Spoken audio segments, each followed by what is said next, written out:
नमस्कार,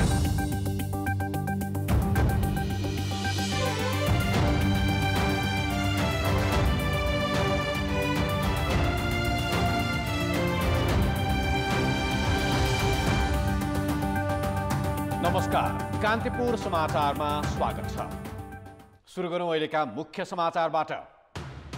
आफूलाई ओलीले जेल हाल्ने षड्यन्त्र गरेको दाहालको आरोप, विरोधका कार्यक्रम सार्वजनिक, दाहालको कार्यकारी अधिकार खोज्ने ओली पक्षीय केन्द्रीय समितिको निर्णय। प्रतिनिधि सभा विघटन विरुद्ध कांग्रेसले पनि सडक प्रदर्शन गर्ने, संसद बैठक बोलाउन सभामुखलाई जसपाको आग्रह। तराईमा शीतलहरको मारमा विपन्न परिवार, ज्येष्ठ नागरिक र दीर्घ रोगीलाई जोगाउनै मुस्किल।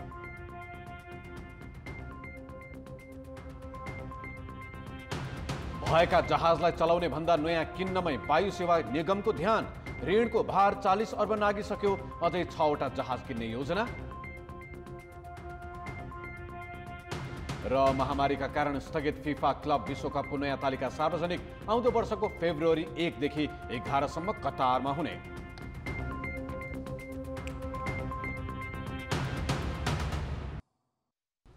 नेकपाको दाहाल पक्षले प्रधानमन्त्री केपी शर्मा ओलीको प्रतिनिधि सभा विघटन गर्ने कदम विरुद्ध देशव्यापी आन्दोलनको घोषणा गरेको छ। काठमाडौँको बबरमहलमा आज बसेको केन्द्रीय समिति बैठकमा अध्यक्ष पुष्पकमल दाहालले प्रतिनिधि सभा पुनर्स्थापनाका लागि आन्दोलनमा जानु परेको बताउँदै ओलीले आफूहरूलाई जेल हाल्ने षड्यन्त्र गरेको आरोप समेत लगाएका थिए। दाहाल पक्षको केन्द्रीय समितिको समापन बैठकलाई झण्डै 1 घण्टा सम्बोधन गरेका अध्यक्ष दाहालले अधिकांश समय अर्का अध्यक्ष ओलीको आलोचनामा खर्चेका थिए। गृहमन्त्री रामबहादुर थापालाई आफ्नो समूहमा ल्याउन नसकेको तर उनी निकटका नेताहरू भने समाहित भएको प्रसङ्गबाट बोल्न थालेका दाहाल निकै आक्रोशित मुद्रामा थिए। आफूहरूलाई जेल हाल्ने षड्यन्त्र भइरहेको भन्दै दाहालले उपस्थित नेताहरूलाई के तपाईँ जेल जान तयार हुनुहुन्छ भनेर प्रश्न गरेका थिए। पुस 5 गते भएको विघटन र त्यसपछिका कदमलाई हेर्दा ओलीले जे पनि गर्न सक्ने उनको भनाइ थियो। प्रतिनिधि सभाको कथित विघटन र प्रतिगामी षड्यन्त्रका विरुद्ध विरोध प्रदर्शन कार्यक्रम सञ्चालन गरिनेछ। पौष 20 गतेसम्म सबै नगरपालिका र गाउँपालिका स्तरमा पार्टीको बैठक भेलाहरू आयोजना गरिनेछन्। पौष 25 गतेसम्म सबै वडा स्तरमा बैठक भेलाहरूको आयोजना गरिनेछन्। पौष 14 गतेसम्ममा सबै जनवर्गीय सङ्गठन र मोर्चा सङ्गठनको केन्द्रीय बैठक र आवश्यकता अनुसार भेलाको आयोजना गरिनेछन्। संवैधानिक निकायहरूमा नियुक्तिको प्रक्रिया षड्यन्त्रकै रूप भएको बताउँदै उनले अदालत र निर्वाचन आयोगको काम कारबाहीको निष्पक्षता अबको पर्खाइ भएको उल्लेख गरेका थिए। प्रतिनिधि सभा विघटन नगर्न र पार्टी विभाजन रोक्न भनेको तर ओलीले 5 मिनट समेत नकुरी शीतल निवास पुगेको दाहालको जिकिर छ। यिनै विषय लिएर शुक्रबारदेखि देशव्यापी आन्दोलन उत्रने निर्णय गरेको दाहाल खेमाले पूर्व एमालेका कार्यकर्ता र शुभेच्छुकको समर्थन लिने कोसिस थालिसकेको छ। पूर्व एमालेको वास्तविक उत्तराधिकारी आफू रहेको देखाउन यस खेमाका शीर्ष नेताहरू बिहिबार बल्खु पुगेर मदन भण्डारीको तस्बिरमा माल्यार्पण गरेका थिए। बैठक सफलतापूर्वक सम्पन्न गरेको र फेरि पनि कम्युनिस्टहरूको एकताको ऐतिहासिक आवश्यकताबारे पनि हामीले प्रस्ताव पारित गरेको सन्दर्भमा यो बल्खु स्थित हाम्रो पहिलाको पार्टी कार्यालय जहाँ कमरेड मदन भण्डारीको शालिग छ त्यहाँ माल्यार्पण गर्ने र एउटा सन्देश देशभरि फेरि पनि कम्युनिस्टहरूको सच्चा कम्युनिस्टहरूको एकता आवश्यक छ भन्ने सन्देश दिने उद्देश्य हो। प्रधानमन्त्री ओलीले शक्तिको आडमा सबैलाई प्रभावित पार्न खोजिरहेको तर आफूहरू नै मूलधार बन्ने यस खेमाको दाबी छ। कान्तिपुर समाचारका लागि क्यामेरामा राजेन्द्र महर्जनका साथ दशरथ राई, काठमाडौँ। नेकपाका अध्यक्ष केपी शर्मा ओली पक्षको केन्द्रीय कमिटी बैठकले अर्का अध्यक्ष पुष्पकमल दाहाललाई दिएको कार्यकारी अध्यक्ष पद निलम्बन गरेको छ। बालुवाटारमा आज बसेको ओली पक्षको बैठकले तोकिएको जिम्मेवारी पूरा नगरेको भन्दै दाहाललाई कार्यकारी अध्यक्षबाट हटाएको हो। मङ्सिर 4 गते नेकपाको सचिवालय बैठकले दाहाललाई कार्यकारी अध्यक्ष बनाएको थियो। ओली पक्षको बैठकले 7वटै प्रदेश कमिटीमा नयाँ संयोजक तोकेको छ। बाटो बिराएर अल्मलिएर अरू विभिन्नतिर लागेका साथीहरूलाई कमरेडहरूलाई समेत त्यो गलत बाटोमा नलागिकन यो अभियानमा आउन सहभागी हुन र यो अभियानलाई सुदृढ गर्नका निम्ति आह्वान गर्नुभएको छ। बैठकले पार्टी कामको संयोजनका लागि 7 प्रदेशमा स्थायी कमिटीको तर्फबाट संयोजकहरू तोक्ने काम गरेको छ। बैठकले प्रदेश 1 मा सुभाष नेमाङ, 2 मा सत्यनारायण मण्डल, बागमतीमा ईश्वर पोखरेललाई संयोजक चयन गरेको छ। त्यसैगरी लुम्बिनीमा शङ्कर पोखरेल, गण्डकीमा पृथ्वी शोभा गुरुङ, सुदूरपश्चिममा लेखराज भट्ट र कर्णालीमा मणि थापालाई तथा जनसङ्गठनमा टोपबहादुर रायमाझीलाई संयोजक बनाएको छ। यसैबीच सचिवालय सदस्य तथा गृहमन्त्री रामबहादुर थापा ओली पक्षमा लागेका छन्। उनले दाहाल पक्षलाई प्रतिगामीको संज्ञा दिँदै प्रतिनिधि सभा विघटन गर्ने प्रधानमन्त्री ओलीको कदमको बैठकमा बचाउ गरेका थिए। त्यसै गरी अब केन्द्रीय कमिटीका सबै काम कारबाही स्थायी कमिटीले गर्ने भएको छ। सत्तारूढ नेकपा ओली र दाहाल 2 समूहमा विभाजित भएको छ। तर कुन समूह आधिकारिक हो त भन्ने विवाद निर्वाचन आयोगमा पुगेको छ। दुवै समूह बैठक र भेलामा व्यस्त रहँदा पार्टी कार्यालय कब्जा गर्ने होड सुरु भइसकेको छ। केन्द्रीय कार्यालयमा ओली समूहले ताला लगाएको छ भने जिल्ला स्तरका कार्यालय कब्जा गर्न पनि तछाड मछाड चलिरहेको छ। कुनै समय बैठक र भेलाका लागि निकै भिडभाड हुने धुम्बाराई स्थित यो नेकपाको पार्टी कार्यालय अहिले सुनसान छ। यहाँ तालसा लगाइएको छ। सुरक्षाकर्मीहरूले बाहिरबाट सुरक्षा दिइरहेका छन्। कसैलाई पनि भित्र छिर्न अनुमति दिएको छैन। प्रधानमन्त्री केपी शर्मा ओलीले बालुवाटारबाट बैठक चलाइरहेका छन् भने प्रचण्ड र माधव कुमार नेपाल पक्षले बबरमान स्थित पार्टी प्यालेसबाट बैठक गरिरहेका छन्। पार्टी फुटको संघारमा पुगेपछि काठमाडौँमा रहेका 2वटा मुख्य पार्टी कार्यालयहरूमा तालचा लगाइएका छन्। यी मुख्य कार्यालयहरू अहिले सुनसान रहेका छन्। त्यति मात्र होइन, जिल्लामा रहेका अन्य जिल्ला समन्वय केन्द्रहरू र जिल्लामा रहेका पार्टी कार्यालयहरू समेत अहिले बन्द अवस्थामा छन्।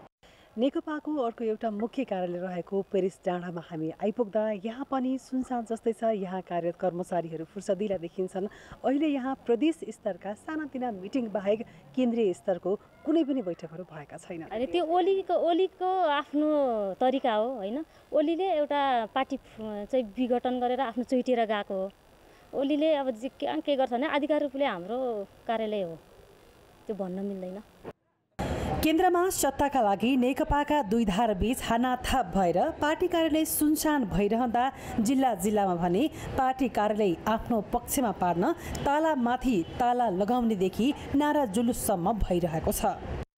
अब यी पार्टी कार्यालयहरू कसको हुने भन्ने पनि यति बेला हानाथाप चलिरहेको छ। शक्ति सङ्घर्ष चलिरहेको छ। कतिपय जिल्ला र पार्टी कार्यालयहरूमा नेकपाका 2 पक्षबीच हुन सक्ने सम्भावित झडपलाई मध्यनजर गर्दै बाक्लो सुरक्षाकर्मी समेत परिचालन गरिएको छ। कान्तिपुर समाचारका लागि हेमन्त कटवाल र जिल्ला सहकर्मीहरूका साथ श्रद्धा अर्याल, काठमाडौँ। प्रमुख प्रतिपक्षी दल नेपाली कांग्रेसले प्रतिनिधि सभा विघटनको विरोधमा पुस 13 मा देशैभर प्रदर्शन गर्ने निर्णय गरेको छ। कांग्रेस केन्द्रीय समितिको आज बसेको बैठकले सबै निर्वाचन क्षेत्रमा विरोध प्रदर्शन गर्ने निर्णय गरेको हो। बैठकमा सभापति शेरबहादुर देउवाले प्रदर्शन गर्ने प्रस्ताव राखेका थिए। प्रतिनिधि सभा विघटन असंवैधानिक, सर्वसत्तावाद उन्मुख र तानाशाही कदम भएको निष्कर्षसहित प्रदर्शन गर्ने निर्णय गरेको प्रवक्ता विश्वप्रकाश शर्माले जानकारी दिए। आजको बैठकको सुरुमै पार्टीका सभापति शेरबहादुर देउवाले पुसको 13 गते सोमबार 165 निर्वाचन क्षेत्रमा एकसाथ प्रदर्शन गर्ने भन्ने प्रस्तावलाई उहाँले प्रस्तुत गरेर बैठकले त्यो निर्णय गरिसकेको छ। प्रतिनिधि सभाको विघटन जो असंवैधानिक छ, अलोकतान्त्रिक छ, सर्वसत्तावादतर्फ उन्मुख कदम छ, यो कदमको विरुद्धमा नेपाली कांग्रेस पार्टीले देशव्यापी रूपमा 165 निर्वाचन क्षेत्रमा प्रदर्शन गर्नेछ।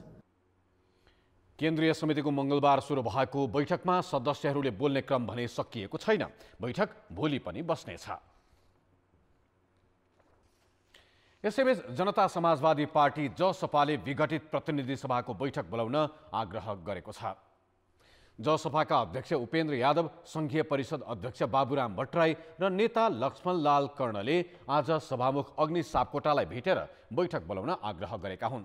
उनीहरूले प्रधानमन्त्रीलाई संविधानले प्रतिनिधि सभा विघटनको अधिकार नदिएको भन्दै बैठक बोलाउन भनेका हुन्। प्रधानमन्त्रीले पुस 5 मा प्रतिनिधि सभा विघटन गरेका थिए। त्यसको विरोधमा जसपा हिजोदेखि आन्दोलनमा छ। संविधानमा स्पष्ट व्यवस्था बिनै प्रतिनिधि सभा विघटन गरेका प्रधानमन्त्री केपी शर्मा ओलीले यसलाई आफ्नो विशेषाधिकारका रूपमा व्याख्या गरेका छन्। तर 2047 सालको संविधानमा रहेको प्रतिनिधि सभा विघटन गर्न सक्ने प्रधानमन्त्रीको विशेषाधिकारकै कारण मुलुकमा अस्थिरता बढेको निष्कर्षका साथ नयाँ संविधानमा त्यो प्रावधान नै राखिएको छैन। यस्तो अवस्थामा प्रधानमन्त्रीले विशेषाधिकार प्रयोग गर्न पाउँछन् त? संविधानमा सुरुमा स्पष्ट बहुमत पाउने दलको नेता प्रधानमन्त्री बन्ने व्यवस्था छ। एउटै दलको बहुमत नभई दुई वा बढी दलको गठबन्धन गर्न सकिन्छ। बहुमतको गठबन्धन बन्न नसके कुनै सांसदले बहुमत देखाउन सक्छु भन्ने आधार प्रस्तुत गरेमा राष्ट्रपतिले प्रधानमन्त्रीमा नियुक्ति गर्न सक्छन्। तर यस्तो प्रधानमन्त्रीले विश्वासको मत लिन नसके मात्र 6 महिनाभित्र निर्वाचन गर्ने गरी प्रतिनिधि सभा विघटन गर्न सक्ने प्रावधान संविधानमा गरिएको छ। तर यी कुनै प्रयास बिना प्रधानमन्त्री ओलीले प्रतिनिधि सभा भङ्ग गरी निर्वाचनमा जाने निर्णय लिएका छन् र ओलीले यसलाई प्रधानमन्त्रीको विशेषाधिकार भनेर व्याख्या गरेका छन्। तर अहिले त्यो प्रावधान कहीँ कतै नभएकाले त्यो बलमिचाइको तर्क हुने राजनीतिक शास्त्रीको बुझाइ छ। सबै विकल्पहरू समाप्त भएको अवस्थामा मात्रै संसद भङ्ग गर्न सकिने संवैधानिक व्यवस्था छ। त्यसैले यो विशेषाधिकार भनेको त उहाँको कपोलकल्पित अधिकार हो, त्यो बलमिचाइ हो। हेर्नुहोस्, त्यो अब अन्यत्रको संवैधानिक मान्यताको कुरा गर्नु भनेको पनि बेकारको कुरा हो। किन, जहाँ संविधान प्रष्ट छ त्यहाँ अन्यतिरको मान्यताहरूको पनि कुनै अर्थ रहँदैन। संविधानमा प्रष्ट छैन भनेदेखि अनि त्यसपछि संसदीय व्यवस्थाका मान्य परम्पराहरू अन्यत्रका परम्पराहरूको कुरा आउँछन्। त्यो हेर्दैखेरि संविधान पल्टाएर हेर्ने हो भने म कानुनको विद्यार्थी होइन र पनि के बुझ्छु भने प्राइमा फेसी नै प्रथम दृष्टिमै यो सिफारिस असंवैधानिक छ। बेलायत लगायत संसदीय प्रणाली भएका मुलुकमा संविधानमा नलेखिए पनि बहुमतको प्रधानमन्त्रीले संसद भङ्ग गर्न सक्ने सिद्धान्त र परम्परा रहेको, यही सिद्धान्त र परम्परामा रहेर यो कदम चालेको ओली पक्षधरको तर्क छ। प्रधानमन्त्रीले जुनसुकै बेला संसद विघटन गर्न सक्ने भनिएका वेस्ट मिनिस्टरियल वा प्रधानमन्त्रीय पद्धति भएका मुलुकमा पनि परिमार्जन गरिँदैछ। 2047 सालको संविधानले यही सिद्धान्त अंगीकार गर्दै प्रधानमन्त्रीको विशेषाधिकार स्पष्ट तोकेको थियो। तर नेपालमा यसको दुरुपयोग भएको, त्रिशङ्कु संसदमा सत्ता पलटका खेल मात्र दोहोरिँदा व्यवस्था नै बदनाम बनेको अनुभवका आधारमा नयाँ संविधानमा राखिएन। धेरै हदसम्म बेलायती व्यवस्थाकै अनुसरण गरिए पनि संविधान सभामा निकै बहसपछि संसद विघटन गर्ने प्रधानमन्त्रीको विशेषाधिकार नराख्ने सहमति भएको थियो। संसदलाई बलियो बनाऊ, संसदबाट स्थिरता दियौँ। 2 वर्षसम्म एकचोटि चाहिँ के छ भने सुरुमा प्रधानमन्त्री भएपछि 2 वर्षसम्म अविश्वासको प्रस्ताव ल्याउन नसक्ने व्यवस्था गरौँ। त्यो अन्तकालीन छैन नि, हामी कहाँ छ नि। त्यसपछि एकचोटि अविश्वासको प्रस्ताव कुनै बेलामा हाल्यो 2 वर्षपछि पनि भने फेरि 1 वर्षसम्म त्यो हाल्न नपाइने गरौँ भनेर यसरी सबै व्यवस्थापन हामीले गर्यौँ। त्यो के को लागि भन्दा सरकारको स्थिरताको लागि। त्यो सरकारको स्थिरताको लागि गरिएको त्यो व्यवस्थाको उल्लङ्घन आज प्रधानमन्त्रीले सोझै गर्नु। त्यो चाहिँ त्यो बेलाको छलफल यही हो र त्यो बेलामा चाहिँ के छ भने सरकार के अरे प्रधानमन्त्री भन्दा संसदको व्यवस्थालाई हामीले बलियो बनाएका थियौँ। 2/3 नजिकको प्रधानमन्त्रीले हठात संसद अधिवेशन अन्त्य गर्नेदेखि आफू विरुद्धको अविश्वासको प्रस्ताव छल्ने गरी प्रतिनिधि सभा विघटन गर्ने ओलीको कदम राजनीतिक र संवैधानिक कुनै पनि आधारमा पुष्टि हुने देखिँदैन। हठात संसद भङ्ग अधिवेशन अन्त्य गरिदिनु भयो, भएको जनमतको पनि अनादर गर्नुभयो, प्राप्त जनमतको पनि अनादर गर्नुभयो। त्यस्तो अनादर गर्ने प्रधानमन्त्रीलाई नयाँ जनादेशको माग गर्ने नैतिक अधिकार पनि छैन। संवैधानिक अधिकार त छँदै छैन, नैतिक अधिकार पनि उहाँले गुमाउनु भएको देख्छु म त। प्रतिनिधि सभा विघटनको वैधता विवाद अदालत पुगिसकेको छ। सर्वोच्च अदालतको संवैधानिक इजलासले संविधानको व्याख्या गर्ने नै छ। त्यसैले प्रधानमन्त्रीको विशेषाधिकार र संविधानको भावना के हो, सर्वोच्चले गर्ने व्याख्या नै अन्तिम हुनेछ, जसले नेपाली राजनीतिको भावी नियति पनि निर्धारण गर्नेछ। कान्तिपुर समाचारका लागि दीपक आचार्य, काठमाडौँ। स्रोतको अभाव देखाएर सरकारले एकपछि अर्को गरी कोरोना महामारी रोकथामबाट हात उठाइरहेको छ। एकातिर बिरामीसँग शुल्क असुलिएको छ भने अर्कातिर परीक्षण घटाइएको छ। यही बेला सरकारले प्रतिनिधि सभाको कार्यकाल नै पूरा नभई चुनाव घोषणा गर्यो।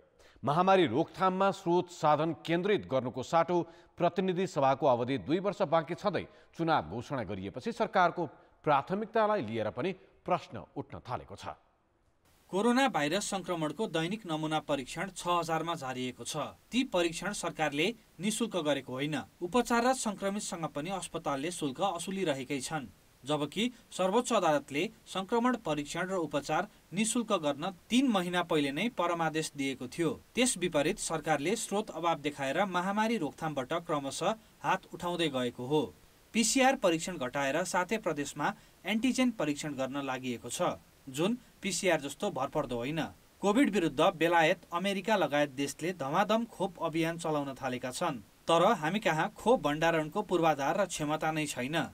खोप खरिद तथा भण्डारणका लागि 48 अर्ब रुपियाँ भन्दा बढी लाग्ने स्वास्थ्य सेवा विभागको आकलन छ। तर न बजेटको टुङ्गो छ, न त कोभिड विरुद्ध खोप ल्याउने अत्तोपत्तो छ। खोपहरू विभिन्न चरणमा हामी दिन्छौँ। यो सबै जनसङ्ख्यालाई खोप दिनका लागि करिब 48 अरब भन्दा बढी रकम लाग्छ भन्ने हाम्रो अनुमान हो। यतिखेर सरकारको मुख्य प्राथमिकता महामारी रोकथाम हुनुपर्ने हो। तर महामारी रोकथाम चुनौतीपूर्ण भइरहेकै बेला प्रतिनिधि सभाको चुनाव घोषणा गरेको छ। चुनाव सम्पन्न गर्न निर्वाचन आयोगको खर्च मात्र करिब 10 अर्ब रुपियाँ हुन्छ। सेना, प्रहरी लगायतले गर्ने खर्च अलग्गै हुन्छ। महामारीले अर्थतन्त्र प्रभावित भई लक्ष्य अनुसार राजस्व सङ्कलन हुन नसकेका बेला सरकारलाई स्रोत व्यवस्थापन गर्न सहज छैन। चुनावका लागि खर्च व्यवस्थापन गर्नुपर्ने देखाएर सरकार महामारी रोकथामबाट अझै भाग्ने त होइन भनेर आशंका गर्न थालिएको छ।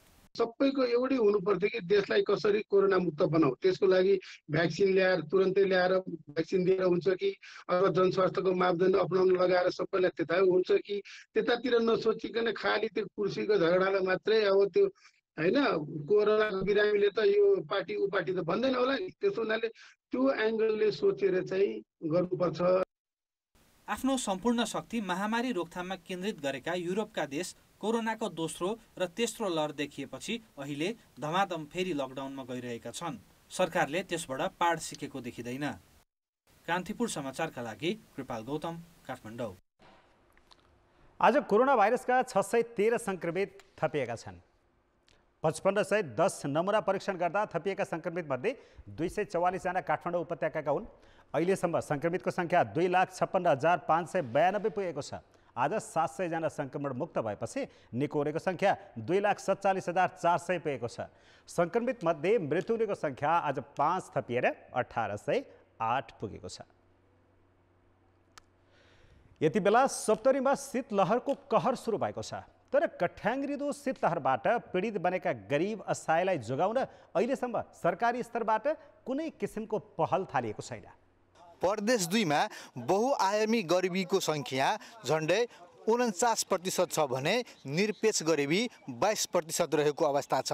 22% गरिबीलाई कसरी 2 छाक खाने भने समस्या छ भने अहिले उनीहरू यो शीतलहरमा न्यानो लुगा कसरी लगाउने भने चिन्ताले सताएको अवस्था छ। सप्तरीको मलेट गडिया स्थित मुसहर बस्तीका वृद्ध गोनर सदा दम्पति घर र न्यानो लुगा अभावले सिरोटे हावा आउने गोठमा सुत्न बाध्य छन्। छिमेकी दशनी देवी पनि परालको ओछ्यानमा नाति बुहारीसँगै सुत्छिन्। उनीहरूसँग शीतलहर थेक्न ओछ्याउने र ओढ्ने भर पर्दो लुगा नै छैन। न सिरक छ न बाल बच्चाको छ त हामीहरू के खान्छु के लगाउँछु छैन। यस्तो हालत मलेटको मात्र नभई सप्तरीका अधिकांश गरिब विपन बस्तीको छ। जीविकोपार्जनको एकमात्र आधार मजदुरीबाट 2 छाक टार्न मुस्किल भएको अवस्थामा कसरी न्यानो लुगा खरिद गर्ने दुखेसो उनीहरूको छ। कमाई जन बोइन कमाएर खान्छु हामीहरू, त्यति समस्या कपडा वस्त्र लिन सक्दैन। हामीहरू काम गरेर अब चावल दाल लाउँछु, अब फेरि बिहान अबदेखि अब काम नलगेपछि अब दिनभरि अब भुके बस्छ केटाकेटी, अब बुढाबुढी सबै।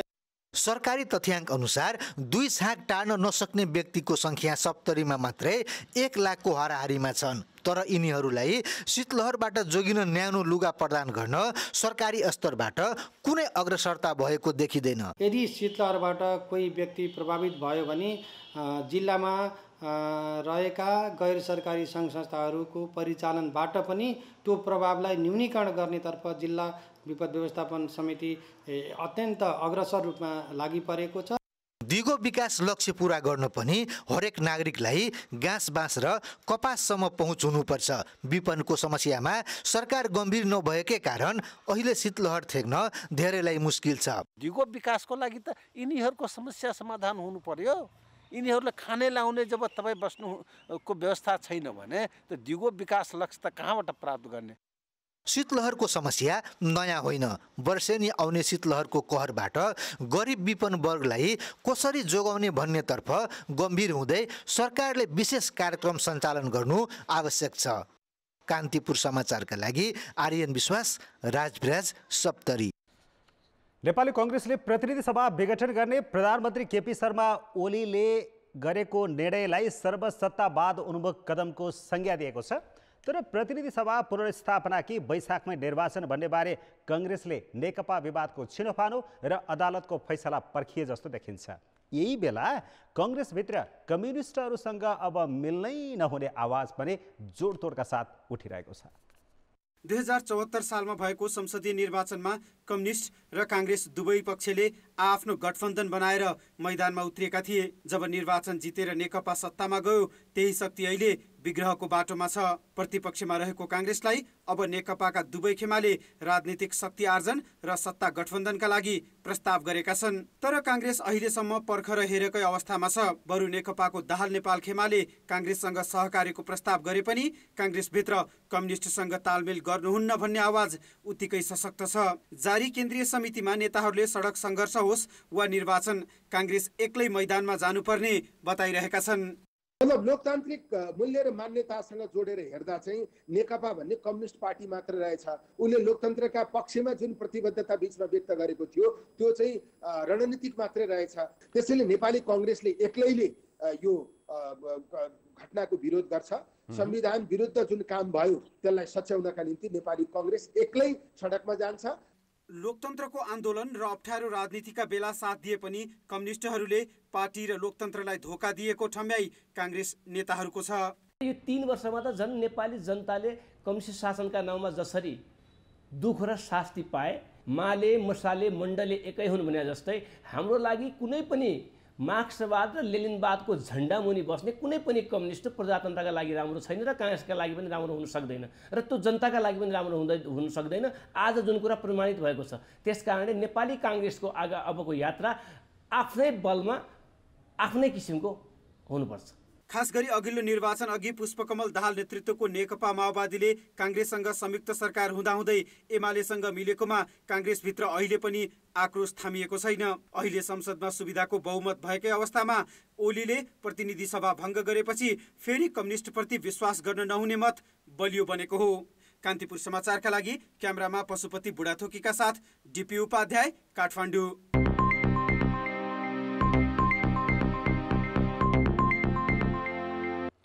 नेपाल वायु सेवा निगमको ध्यान भएका जहाजलाई पूर्ण क्षमतामा चलाउने भन्दा नयाँ किन्नेमा केन्द्रित छ। 2टा वाइड बडी र 2 न्यारो बडी जहाज नै राम्रोसँग चलाउन नसकेर नोक्सानी झेलिरहेको निगमले नयाँ व्यावसायिक योजनाका नाममा थप 6वटा जहाज किन्ने प्रस्ताव गरेको छ। निगमको नेतृत्वमा आउने जोरी सुधार भन्दा किन नयाँ जहाज किन्नमै आँखा लगाउँछन् त? एक रिपोर्ट। निगमले मङ्सिर 29 मा 10 वर्ष व्यावसायिक कार्ययोजना पर्यटन मन्त्रालयलाई बुझायो। त्यसमा 4 न्यारो बडी र 2 वाइड बडी जहाज किनेर थप 8वटा नयाँ गन्तव्यमा उडाउने भनिएको छ। कार्ययोजना कार्यान्वयन नगर्ने हो भने पहिलो वर्ष करिब 24 अर्ब खर्च हुन्छ र 10 वर्षसम्म त्यो खर्च वर्षेनी 9% बढ्छ। तर मुनाफा भने 3 वर्षपछि मात्र कमाउने र 10औं वर्षमा त्यो 5 अर्ब 30 करोड पुग्ने भनिएको छ। मुनाफा कमाउनका लागि निगम व्यवस्थापनले अहिले जहाज बढाउनुको विकल्प देखेको छैन। 6वटा विमान चाहिँ राख्ने योजनामा छ, जसमा चाहिँ 2वटा वाइड बडी र 6वटा न्यारो बडी चाहिँ थप्ने योजनामा समावेश छ। र यसमा हामीले यो जहाज आइसकेपछि चाहिँ यसबाट गर्ने उडानहरू चाहिँ अहिले 9 गन्तव्य छ भने त्यसमा चाहिँ थप अरू 9 गन्तव्य थपेर 18 गन्तव्यमा उडान चाहिँ विस्तार गर्ने योजना रहेको छ। निगमलाई नयाँ गन्तव्यमा जान अहिले पनि रोकावट छैन। उसले 2वटा वाइड बडी र 2 न्यारो बडी जहाज पूर्ण क्षमतामा सञ्चालन गर्न नसकेकाले नोक्सानी त बढेको छ नै। वाइड बडी जहाज किन्दा 24 अर्ब ऋण लिएकोमा अहिले 40 अर्ब नागिसकेको छ। अन्तर्राष्ट्रिय उडानतर्फ निगमको बजार हिस्सा 11% सीमित छ। निगमले बजार विस्तारका लागि आफ्नो कमजोरी सुधारेको छैन। नेतृत्वमा आउने हरेकले जहाज थप्ने प्रस्ताव मात्र गर्दै आएका छन् र हरेक जसो खरिद विवादमा परेका छन्। वाइड बडी जहाज खरिदमा 4 अर्ब भन्दा बढी अनियमितता भएको संसदको सार्वजनिक लेखा समितिले 2 वर्ष अघि नै सार्वजनिक गरेको हो। राजनीतिक नियुक्ति पाउने सबैजसो व्यवस्थापकमाथि निगमको कमजोरी सुधार भन्दा पनि कमिसनका लागि खरिदमा ध्यान दिने गरेको आरोप लाग्ने गरेको छ। यसअघिका सबैजसो खरिद विवादित भएकाले आरोप अस्वीकार गर्ने अवस्था छैन। अब खरिद मात्रै गरेर हुँदैन, भएकालाई पहिला राम्ररी सञ्चालन गर्नु पर्यो। किन राम्ररी सञ्चालन हुन सकेनन्, के गर्दा हुन्छ भन्ने कुरामा बढी ध्यान केन्द्रित हुनु पर्यो। भएको राम्ररी सञ्चालन भएन भने अब बाँकी लोन पनि तिर्न गाह्रो हुन्छ। त्यस कारणले गर्दा आफ्नो पे ब्याकका कुराहरूलाई पनि बहुत विचार गर्नुपर्छ, कसरी तिर्दै जाने भन्ने कुराहरूलाई विचार गर्नु पर्यो। अनि मात्रै खरिदमा जानु पर्यो। त्यो अहिले भएकाले नाफा कमाउन सुरु गरेर अहिले भएकाले सञ्चालन गरेका सेक्टरहरू कभर गर्न नसकेको र अनि अरू नयाँ सेक्टरहरू ल्याउनलाई चाहिँ अत्यावश्यक भएको महसुस भएपछि मात्रै नयाँ फ्लिटहरू ल्याउनुपर्छ जस्तो लाग्छ मलाई। निगमले कार्ययोजना बनाएको यो पहिलो पटक होइन। नेतृत्वमा आउने हरेक जसोले यसरी नै मन्त्रीलाई बुझाउने कार्ययोजनाको चाङ लागिसकेको छ। पूर्व सचिव सुशील घिमिरे संयोजकत्वको समितिले 15 महिना अघि निगमलाई नाफामा लैजान ख्यातिप्राप्त कम्पनीलाई व्यवस्थापन करारमा दिन वा रणनीतिक साझेदार भित्राउन सुझाएको थियो। सरकारले यिनैलाई निगमको अध्यक्ष बनाएको छ, तर उनले कुनै देखाउन लायक काम गर्न सकेका छैनन्। त्यसैले नयाँ योजना र सुझाव प्रतिवेदन भन्दा पनि सुधार गर्ने इच्छा शक्ति र क्षमता सहितको नेतृत्व निगममा आवश्यक छ। कान्तिपुर समाचारका लागि सुमन पन्थ, काठमाडौँ। नेपाल र कोरियामा कोरोना महामारी मत्थर हुनासाथ रोकिएका नेपाली श्रमिकको भर्ना प्रक्रिया सुरु गरिने काठमाडौँस्थित कोरियाली दूतावासले जनाएको छ। कान्तिपुर समाचारसँग कुरा गर्दै नेपालस्थित कोरियाली राजदूत पार्क छोङ सकले श्रमिक भर्ना प्रक्रिया रोकिनुमा कोरोना बाहेक अरू कुनै कारण नरहेको बताएका छन्। Because of the pandemic, there have been some restrictions, but this restriction is not limited to Nepal. It's also being applied to 16 other countries, EPS-related countries, and I'm sure maybe earlier next year, when the COVID-19 is down, then Nepali workers can go, continue to go to Korea. That's for sure. वैदेशिक रोजगार विभागका अनुसार अहिले करिब 9,000 युवा Korea जाने प्रतीक्षा सूचीमा छन्। राजदूत सकले नेपालमा कोरियाली पर्यटनको प्रवर्धनका लागि पर्यटकमाथि हवाई लगायत पर्वतारोहणमा लिइरहेको दोब्बर दस्तुरको पुनरावलोकन गर्न सुझाव दिएको बताए। उनले नेपालको जलविद्युत र औद्योगिक क्षेत्रमा लगानीको सम्भावना बारे कोरियाली लगानीकर्ता जानकार रहेको पनि उल्लेख गरेका छन्। अब बाँकी समाचार। सबै जसो व्यापार व्यवसाय सञ्चालनमा आए पनि सरकारले सवारी चालक अनुमति पत्र लाइसेन्स परीक्षा सुचारू गर्ने बारे भने निर्णय गरेको छैन, जसका कारण अध्ययन र कामका लागि विदेश जान चाहनेदेखि देशभित्रै विभिन्न पेसा व्यवसाय गर्नेहरू पनि प्रभावित भएका छन्। काठमाडौँ शङ्खमूलका पीयूष गौतमले उच्च शिक्षा अध्ययनका लागि अस्ट्रेलिया जान सबै प्रक्रिया पूरा गरिसके। उनीसँग सवारी चालक अनुमति पत्र भने छैन। अध्ययनसँगै काम गर्न सजिलो हुने भएकाले उनी लाइसेन्स लिएर जान चाहन्छन्, तर चैतदेखि बन्द परीक्षा कहिले खुल्छ भन्ने यकिन छैन।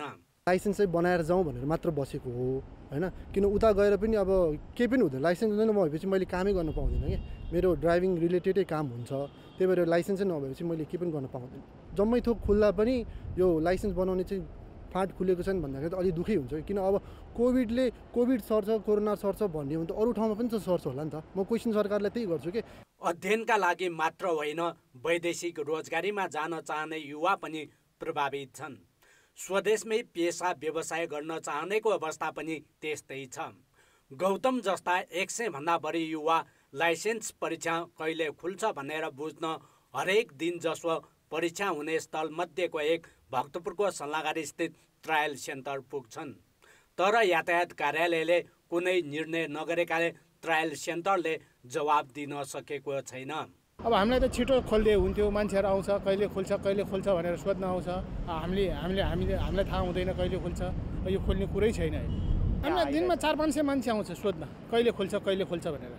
अब विदेश जानुपर्ने मान्छेहरूले साह्रै अप्ठ्यारो परेछ। विदेशमा नेपाली लाइसेन्स नभइकन उनीहरूलाई धेरै गाह्रो छ। कामहरू उनीहरूले रोजगारी पाउँदैन। त्यही भएर अब छिटोभन्दा छिटो खोलिदिएदेखि राम्रो हुन्थ्यो।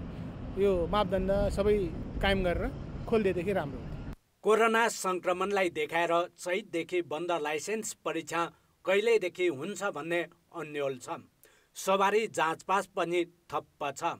सेवाग्राहीको माग बढेपछि उपत्यकाका 4वटा यातायात कार्यालयले संयुक्त बैठक गरी लाइसेन्स परीक्षा सञ्चालन गर्न र जाँचपास खुलाउन सरकारसँग आग्रह गरिसकेका छन्। अब यो साह्रै नै ढिला हो। जनताको चाहिँ नि सबै कुराहरू हामीले धेरै चाहिँ नि अब सामना गर्नु पर्यो भनेर चाहिँ मैले नै यहाँ चाहिँ नि अरू 3टा अनुमति पत्रको चाहिँ नि यो हाकिमहरूलाई डाकेर यहाँ छलफल गरियो। छलफल गरेर निर्णय गरे हामीले। कस्तो निर्णय भन्दाखेरि यथाशीघ्र चाहिँ जनताको भावना बुझेर यो चाहिँ तुरुन्त चाहिँ नि खोल्नुपर्छ भनेर चाहिँ हामीले निर्णय गरियो। त्यो चिठी सहित हामीले मन्त्रालय पठाएको छु। त्यसको मन्त्रालयबाट केही जवाफ पनि आएको छैन। यातायात कार्यालयले करिब 10 लाख स्मार्ट लाइसेन्स वितरण गर्न सकेका छैनन्। संक्रमणको जोखिम हटिसकेको छैन, तर त्यसो भनेर सेवा नै ठप्प गरिरहने भन्दा स्वास्थ्य सावधानी अपनाएर सुचारू गर्नेतर्फ ध्यान दिने हो कि? कान्तिपुर समाचारका लागि भक्तपुर सहकर्मी सुन्दर शिल्पकार र क्यामेरामा रूप कोइरालाका साथ नारायण किलम्बु, काठमाडौँ। अब जनमतको अन्तिम परिणाम। जनमतमा हिजो हाम्रो प्रश्न थियो, सुक्खा बन्दरगाह निर्माणमा किन ढिलाइ भइरहेको होला? ए, स्थानीयको अवरोध, बी, सरकारी निकायको बहानाबाजी र सी, कुन योजना समयमा सकिएको छ र? जनमतको अन्तिम परिणाम यस्तो छ, ए, स्थानीयको अवरोधमा 15%, बी, सरकारी निकायको बहानाबाजीमा 31% र सी, कुन योजना समयमा सकिएको छ र मा 54% मत प्राप्त भएको छ। अब आजको प्रश्न। जनमत भएकै जहाज चलाउन नसकेको वायु सेवा निगमले किन थप किन्ने योजना ल्याएको होला? ए, व्यवसाय विस्तार गर्न, बी, काम देखाउने मेलो र सी, कमिसनको दाउ। जनमतको अन्तिम परिणाम भोलि साँझ 8 बजेको कान्तिपुर समाचारमा प्रसारण गर्नेछौँ। कृपया NEWS news space A, B वा C टाइप गरी 34001 मा SMS गरी आफ्नो मत व्यक्त गर्नुहोला। अब जनताको आवाज। मालपोत, नापी जस्ता सेवाग्राहीको भिड हुने जनशक्ति अभाव लगायत विभिन्न बहाना बनाउँदै कर्मचारीले सेवाग्राहीका काममा ढिलाइ गर्दै आएका छन्। यसै सन्दर्भमा हामीले सिन्धुपाल्चोकमा सोधेका छौँ, यस्ता कार्यालयबाट हुने सेवा कसरी छिटो छरितो गर्न सकिएला? जनताको आवाज। महिला अलग, पुरुष अलग बसेर अनि आफ्नो लाइन बाई लाइन बोलायो भने त्यो धेरै राम्रो हुनु छ। भिडभाड हुँदैन थियो, फरक बार पार्न पाए लाइन हुँदैन थियो। फरक बारमा फरक सेवा सुविधाहरू दियो भने चाहिँ लिनेले पनि दिनेले पनि अलिक सहज हुन्थ्यो अनि यसमा भिडभाडहरू पनि कम हुन्थ्यो। अनलाइन प्रक्रियाबाट राम्रोसँग फर्महरू भरेर नयाँ सुविधाहरू दिए राम्रो हुन्थ्यो। मालपोत प्रशासन भनेको चाहिँ एकदम बढी भिडभाड हुने ठाउँहरूमा चाहिँ त्यो कर्मचारीहरूको अलिक अभाव रहेको देखिन्छ। यस्ता कार्यालयहरूमा चाहिँ कर्मचारी अलिक बढी व्यवस्था गरिदियो भने चाहिँ राम्रो हुन्छ। अनलाइनको सिस्टम छ होइन, फर्म भर्न चाहिँ अनलाइनबाट भरिदिने र पासपोर्ट र नागरिकता लिन आउनको लागि चाहिँ सूचना जारी गरिदियो भने चाहिँ यो भिडभाडहरू कम गर्न सकिन्छ। सामाजिक दूरी कायम गरेर बसिदिनु हुनु भन्ने एउटा नयाँ चेतनाको लागि चाहिँ 2-4 जना कर्मचारी अथवा प्रशासनको चाहिँ प्रहरीहरू चाहिँ परिचालन गरिदिनु पाए झनै उत्तम हुन्थ्यो।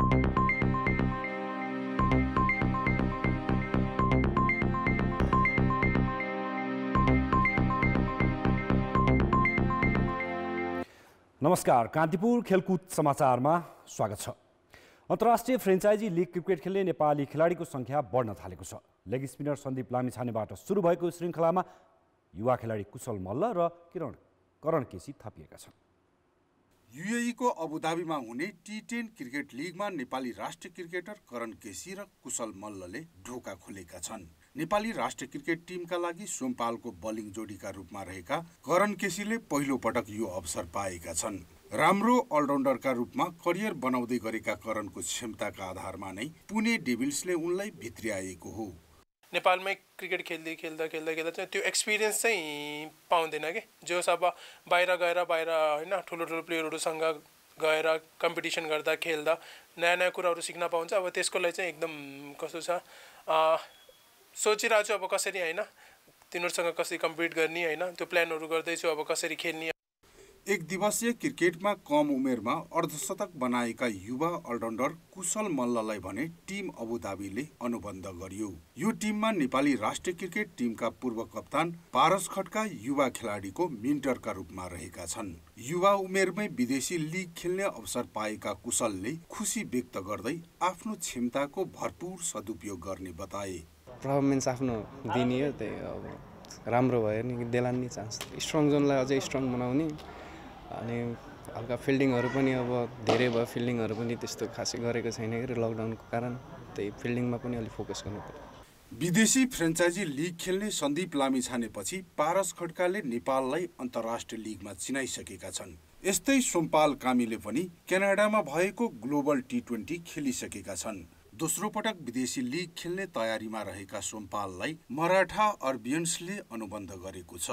अवसर पनि भनौँ आफूलाई, किनकि अभियसली टफ क्रिकेट छ, T10 एकदमै टफ क्रिकेट हो, त्यसले गर्दा ब्याट्सम्यानको धेरै गिन्न मिल्छ अनि दुबईमा अबुधाबीमा फ्ल्याट विकेट हुन्छ होइन, त्यसले गर्दा चाहिँ आफूलाई चाहिँ एउटा च्यालेन्ज हो हजुरले कसरी 12 बल फाल्नुहुन्छ एउटा म्याचमा। पहिलो पटक एउटै विदेशी फ्रेन्चाइजी लिगमा 3 जना खेलाडी छनौट हुनुले बिस्तारै नेपाली खेलाडी अन्तर्राष्ट्रिय लिगमा जम्न सुरु गरेको संकेत गर्छ। नेपाली क्रिकेटलाई अझै मजबुत बनाउँदै पूर्वाधार खेल विकासमा सरकारले थप चासो दिने हो भने भविष्यमा अरू खेलाडी पनि अन्तर्राष्ट्रिय अवसर पाउने पक्का छ। कान्तिपुर समाचारका लागि जिल्ला सहकर्मी र क्यामेरामा प्रवीण गेवालीका साथ खेलकुद ब्युरोको रिपोर्ट। कान्तिपुर खेलकुद समाचारलाई यति नै। अन्त्यमा मुख्य समाचार फेरि एकपटक।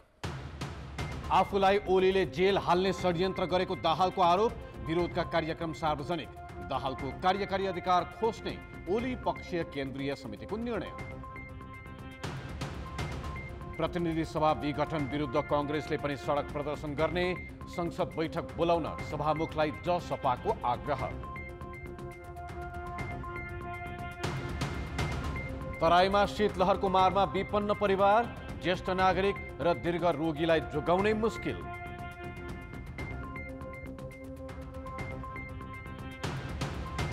भएका जहाजलाई चलाउने भन्दा नयाँ किन्नमै वायु सेवा निगमको ध्यान।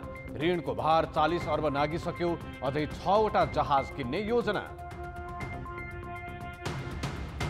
र महामारीका कारण स्थगित फिफा क्लब विश्वकपको नयाँ तालिका सार्वजनिक। आउँदो वर्षको फेब्रुअरी 1 देखि 11 सम्म कतारमा हुने।